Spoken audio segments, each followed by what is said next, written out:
एका home loan घेतलेल्या व्यक्तीसोबत माझी कन्सल्टिंग चालू होती. आपण काय करू शकतो जेणेकरून त्यातून मला जास्तीत जास्त फायदा होऊ शकतो किंवा मी होम लोनमध्ये पैसे भरून देऊ का? होम लोन लवकर नील करू का?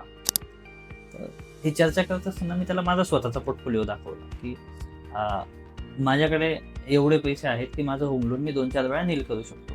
स्टिल मी ते होल्ड करतोय. त्याच्यामागे सिंपल लॉजिक आहे. माझा आजचा जो दर आहे होम लोनचा, तो 7.20 चा रेट ऑफ इंटरेस्ट मला लागतोय. आणि मी लोन जर का 20 वर्षासाठी घेतलाय, तर by default long term loan आहे. तर माझी इन्व्हेस्टमेंट जी आहे ती पण लाँग टर्म असणार आहे. सो तुम्ही लोनमध्ये भरायच्या ऐवजी ते जर का तुम्ही इन्व्हेस्टमेंटमध्ये टाकले, म्युच्युअल फंड सरासरी एक साध्यातला साधा एकदम कमी रिस्कवाला फंड घेतला, तो पण आपल्याला 10-11% 12% रिटर्न देतो. तर जर का तुमच्याकडे ₹12 येत आहेत आणि ₹7-8 जात आहे, तर याच्यात तुम्ही ₹4 बाय डिफॉल्ट विनर आहे.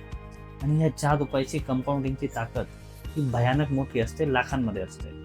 त्यामुळे जर का कोणी विचार करत असेल, की मी होम लोनमध्ये पैसे भरू का? तर मी त्याला विनंती करेल, की होम लोनमध्ये भरायच्या ऐवजी तुम्ही जर ती गुंतवणूक करून घेतली, तर याचा परतावा नक्कीच मोठा होणार आहे. आणि जर तुम्ही आमच्याशी 1 to 1 कॉन्टॅक्ट केला, तर हे 10 वर्षामध्ये लोन नील कसं केलं जातं, याचे देखील तुम्हाला मी शॉर्टकट पर्याय सुचवेल. Thank you.